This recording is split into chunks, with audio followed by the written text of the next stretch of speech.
Hello everyone, I hope you're doing well. Fake Rooster here. In more modern multiplayer titles, a topic has come up time and again, and that is the idea of players having a tangible impact on the world around them. For different games, this means some very different things, and I wanted to talk about this concept in the video today. I've got 4 examples that I'm going to use where a player's impact is very different per example, and I wanted to get you thinking about where you would be on this scale. What would you expect a tangible impact on a game world to mean? Do you think of this in smaller scale or larger, more meta impacts? These were the questions that I had to ask myself when I was getting all this together, and I'll talk more about my own conclusions at the very end. First, let's start with the obvious for this channel, Battlefield. Before we talk about the most recent title, 2042, I do think it's important to take the context of the whole franchise as an example for the conversation we'll be having today. In titles like Battlefield Bad Company 2, Battlefield 3, Battlefield 4, the most players you could have in a single match was 64 in Conquest. The squad sizes did vary between 4 and 5 players, depending on the Battlefield title that you were playing. For our purposes, we're going to say it's a 5-man squad. Now, if you are a Battlefield player, then you'll know that a squad's skill ultimately depends on its ability to adapt to an ever-changing environment, to recapture vital flags, defend crucial points, and knock out both vehicles and enemy combatants. When I was deep into a clan in Battlefield 4, there were frequent matches where we were 5 players communicating effectively, organising strategy and helping the team. For the purpose of today, however, I want to talk about the average solo player. What can the average solo player do in a round of Battlefield, and specifically its more modern title Battlefield 2042, to influence the game? Now, the gameplay I'll be showing in the background will match the version that I'm talking about. So, for example, I want to start by looking at the player impact in its 64 versus 64 mode, which came to the franchise with the launch of 2042. This boasted bigger player counts, bigger maps, and in EA and DICE's vision, this equaled bigger experiences.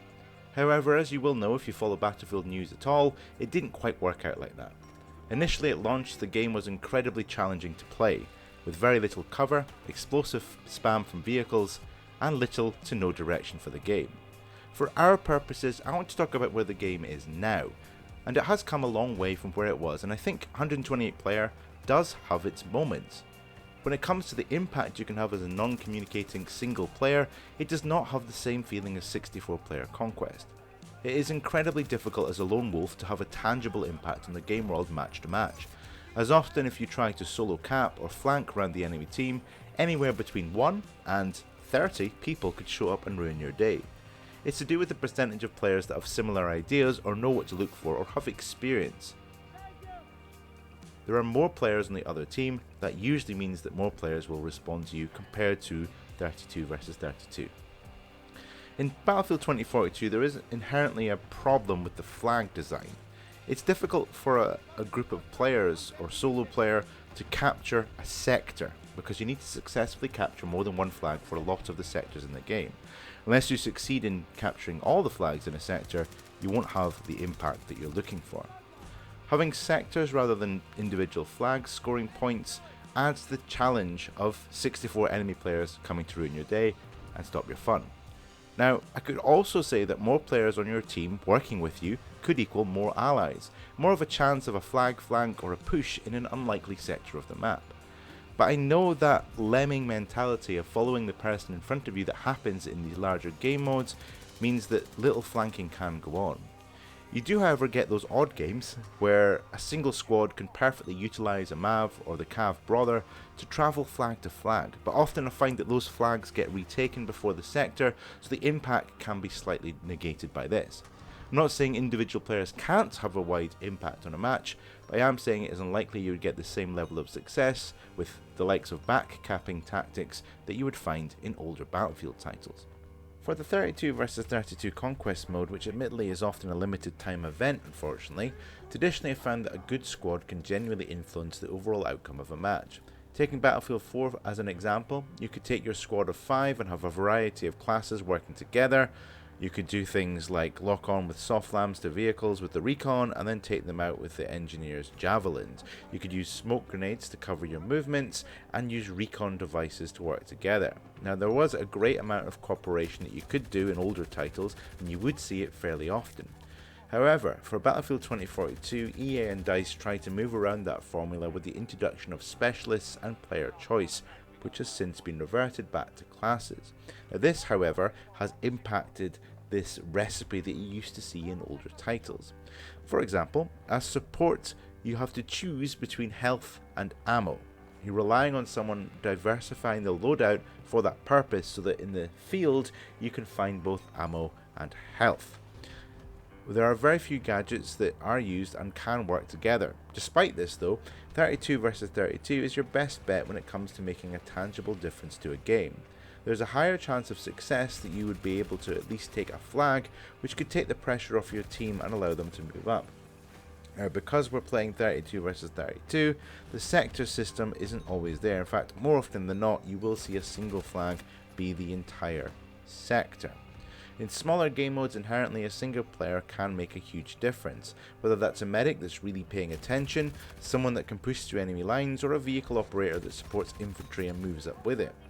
With 128 players, it can be a lot harder to use any of these strategies effectively due to the strength of the opposition.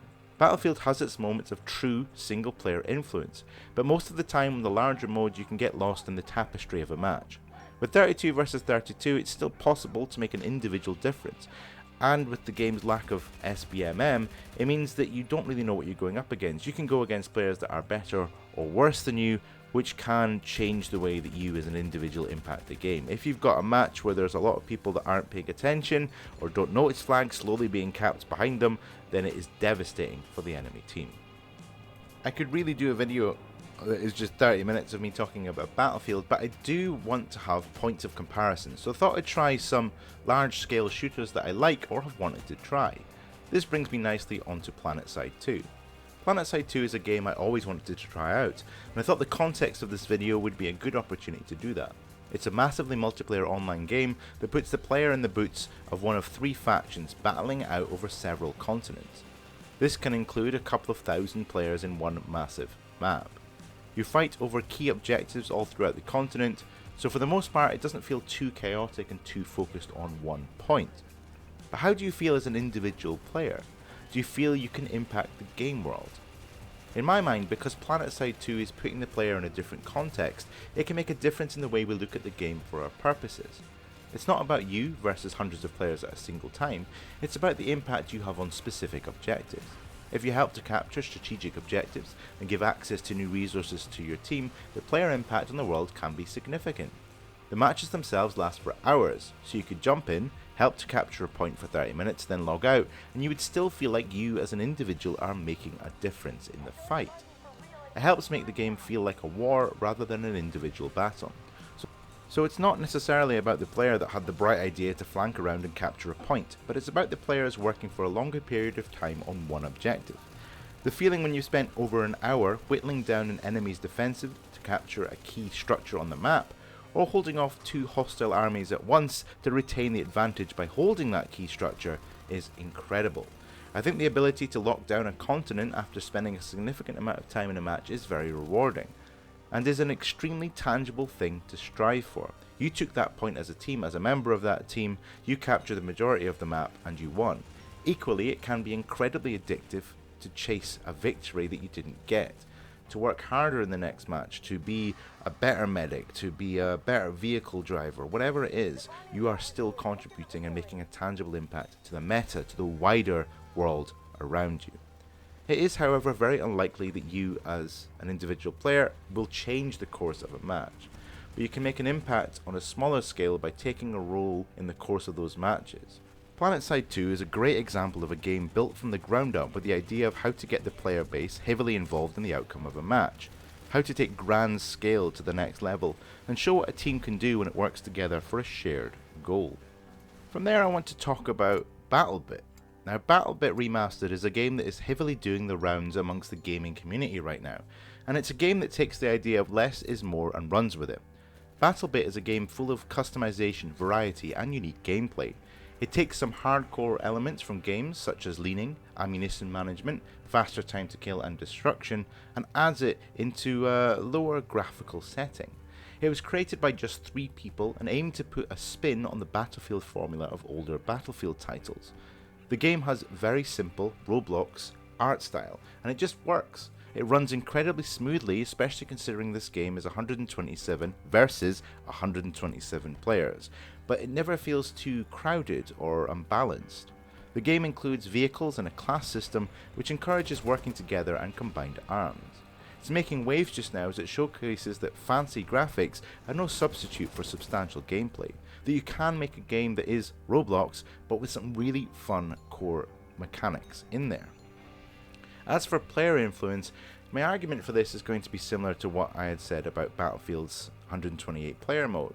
It can be tough for a single player to completely influence the outcome of a match, but with Battlebit there is an incredible amount of mobility that can happen squad to squad, especially as the game is not tied into the idea of controlling sectors but just holding flags. Battlebit does a great job of getting squads around with transport helicopters and APCs. There are even ropes that drop down from the chopper, enabling you and your squad to quickly insert to a point, take it over, leave, and move on to the next one. The player's tangible impact on this game comes in two forms. One is destruction. At one point Battlefield was the king of destruction, but with each iteration since Battlefield 3, the level of destruction we see has significantly reduced. With Battlebit, they have grabbed the idea of bringing destruction to large-scale maps again, to show that it is possible and it is still fun. So if you come across a squad defending a point, you can blow up the building and no more cover for them. You can use this to your advantage when you push through flags or create defensive areas or kill zones.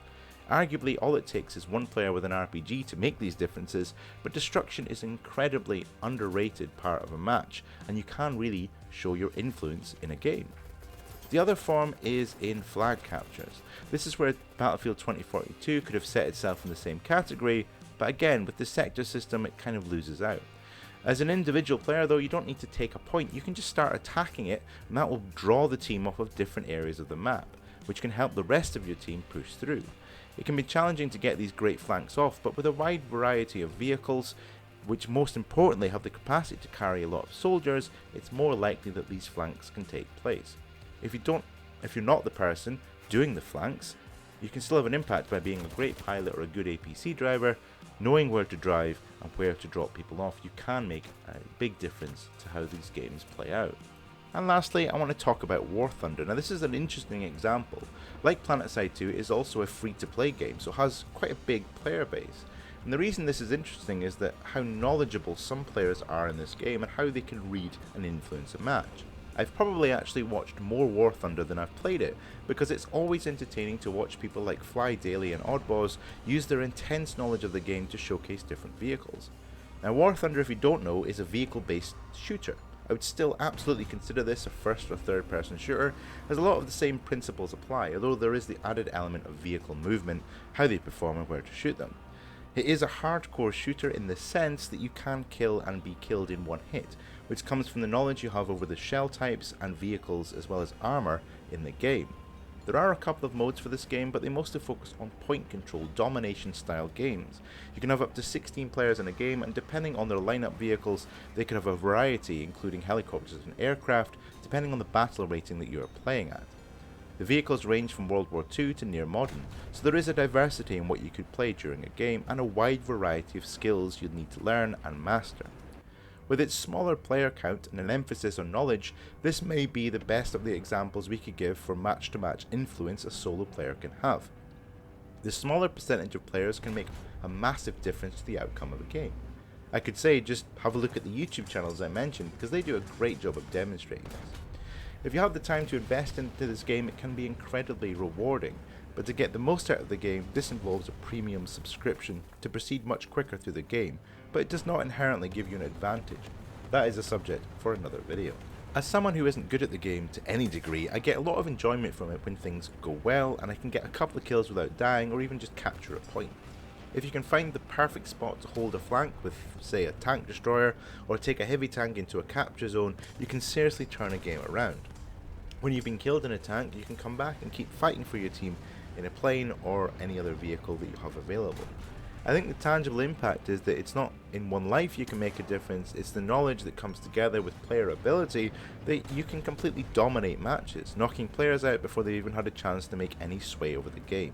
What makes this game so different to the others I've mentioned is this is a focus on kills. Kills make a difference in this game as well as your own knowledge, and you can really influence the overall outcome of a game with a combination of these two elements. Overall, I think games should strive to implement ways in which players can change the outcomes of a match, or influence it in some way. Whether that's a focus on the ability of a single player to flank a team and capture rare points, or to help capture the entire continents of unique planets, or effectively transport people around the map to disrupt the enemy and cause chaos, or taking a hunk of metal to kill enemies and protect teammates effectively. For me, I tend to come back time and time again to games that actively pursue the idea of player involvement and player influence. It's why I've become such a massive fan of the Battlefield franchise, and I can't wait to see what's next in the hopes they go back to the recipe of Battlefield 3, Battlefield 4. War Thunder is always an example of a game I rubbish at, but I'll keep coming back to it because the ability for you to have a good game and genuinely influence the result is very addictive. The meta and grand scale of influences of if players capture X then it gives Team Y advantage is brilliant because it keeps games fresh and unique. What do you think of some of the games we've discussed? Do you prefer your influence in a game to be match to match or on a wider scale? What's your go-to I can make a difference game? Let me know in the comments below. Hope you've enjoyed this little bit of a look at player influence in some of my favourite games. If you have, give me a like, subscribe for more, and I'll see you in the next video.